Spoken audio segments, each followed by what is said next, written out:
Assalamu alaikum wa rahmatullahi wa barakatuh. Je suis ravie de te retrouver pour cette toute première série de podcasts intitulée Optimise ton jeûne.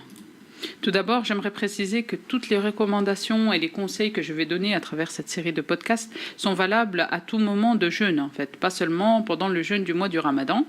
Aussi, volontairement, je ne vais pas parler du côté spirituel du jeûne du mois du Ramadan, donc je ne parlerai pas de l'acte d'adoration en lui-même, même si les bienfaits sur le corps et le côté spirituel sont liés, puisque quand on a un esprit sain et serein, on est plus à même à se concentrer sur notre spiritualité, à méditer, à faire nos prières, etc. Alors, bismillah, pour ce premier podcast, nous allons parler des bienfaits du jeûne sur l'organisme.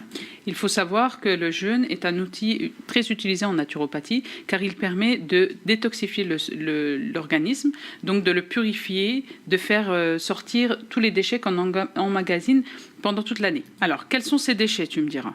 Les déchets, en fait, sont sous deux formes. Donc, ceux qu'on lui apporte nous-mêmes de l'extérieur, donc par notre alimentation, par notre hygiène de vie, par l'air que nous respirons, par les médicaments que nous prenons, mais aussi, il faut savoir qu'il en fabrique de lui-même. Donc, ce sont des déchets internes. Par exemple, ils proviennent de la vie cellulaire, du ralentissement digestif, des cellules mortes. Et tout cela encrasse notre organisme, d'où l'importance de faire le nettoyage. Donc comment ce nettoyage se fait en période de jeûne? Donc quand on prive l'organisme de boissons et de nourriture, on va le forcer à accélérer cette étape de nettoyage qui fait lui naturellement, mais là on va optimiser ce nettoyage et le faire en profondeur. Alors, dans un premier temps, nous allons parler des humeurs. Donc les humeurs sont les liquides qui sont dans notre organisme, donc le sang, la lymphe, le liquide intracellulaire, l'eau.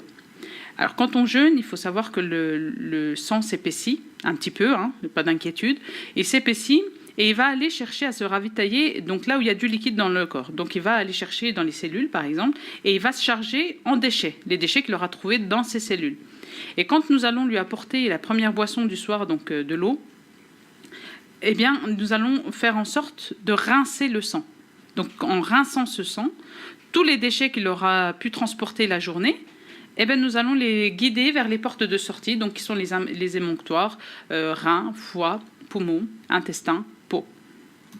Donc en plus de nettoyer les déchets et de les faire sortir à travers les liquides, le fait de ne pas donner à manger à l'organisme, tous les organes sont au repos. Ce qui va faire que l'organisme va chercher à se servir de ses propres réserves à lui. Donc pour ce faire, il va se mettre en mode autolyse. Donc autolyse vient du grec perte de soi-même. Donc ce mode signifie que l'organisme se met en système d'autodigestion, de digestion intracellulaire. Donc il va aller se servir dans ses propres réserves. Les premiers jours du jeûne, il va aller se servir dans le glucose, puis il va aller puiser dans les protéines et enfin dans les graisses. Alors au-delà de ce nettoyage de déchets, il faut savoir que c'est tout l'organisme qui profite de cet état de jeûne. Par exemple, tout le système immunitaire est régénéré. Il faut savoir qu'au bout de seulement 3 jours de jeûne sec, le système immunitaire est complètement régénéré et stimulé, donc un peu à l'image d'un ordinateur qu'on aurait fait redémarrer.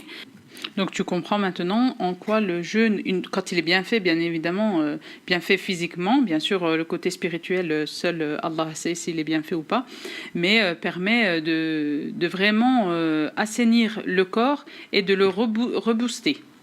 Voilà. Donc, quel résultat peut-on attendre d'un jeûne sec?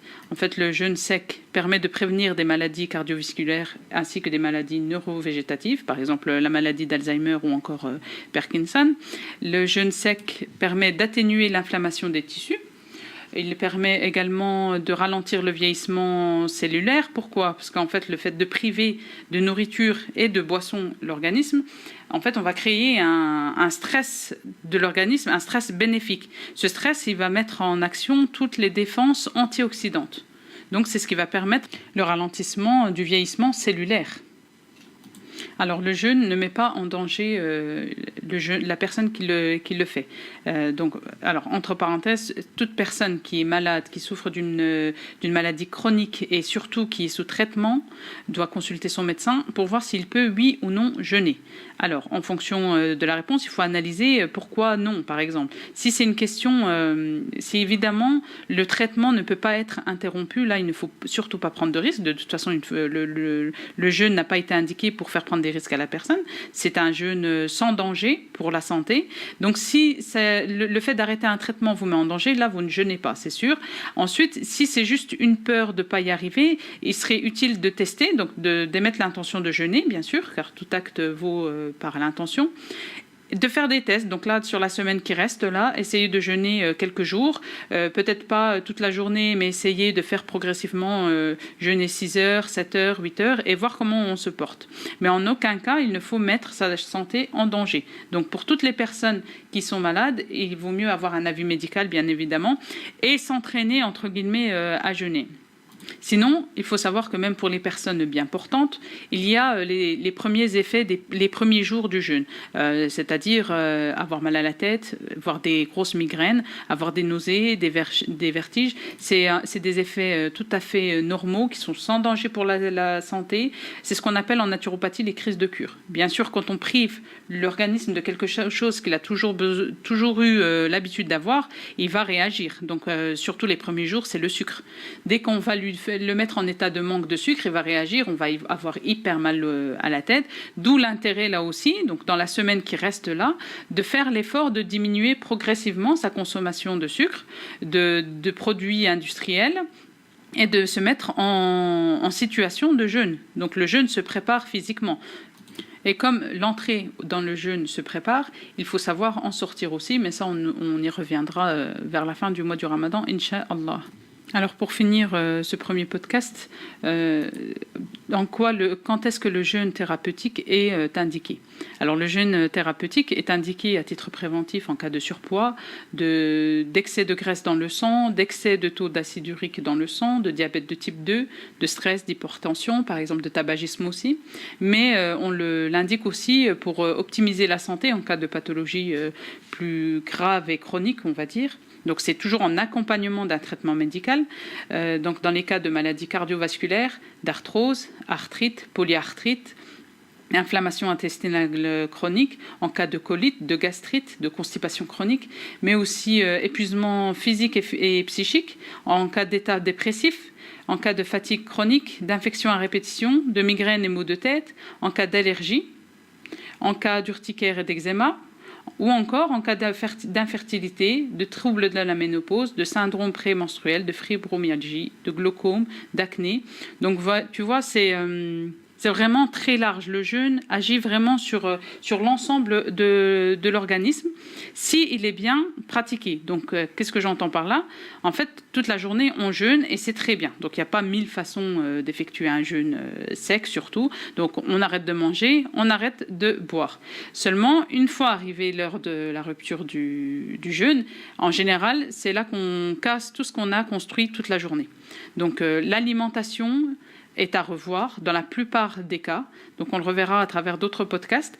Mais si on veut profiter des bienfaits du jeûne, que ce soit pendant le mois ou continuer à en profiter après le mois du Ramadan, il faut vraiment faire un effort sur l'hygiène de vie et sur l'alimentation. Donc surtout l'alimentation au moment de la rupture du jeûne, mais aussi l'alimentation pendant le repas du matin, donc pendant le suhour. C'est vraiment très important pour pouvoir justement ressentir ces bienfaits. Voilà, ça sera tout pour ce premier podcast de la série Optimiste ton jeûne. Donc, il portait sur les bienfaits du jeûne sur l'organisme. Je te remercie infiniment de m'avoir écouté et j'espère que tout ce qui a été dit te sera bénéfique. Je t'invite également à partager ce podcast si tu l'as apprécié et à t'abonner à la chaîne si ce n'est pas fait. En barre d'infos, tu retrouveras les liens vers mon blog sur les articles qui parlent de jeûne et du mois du Ramadan.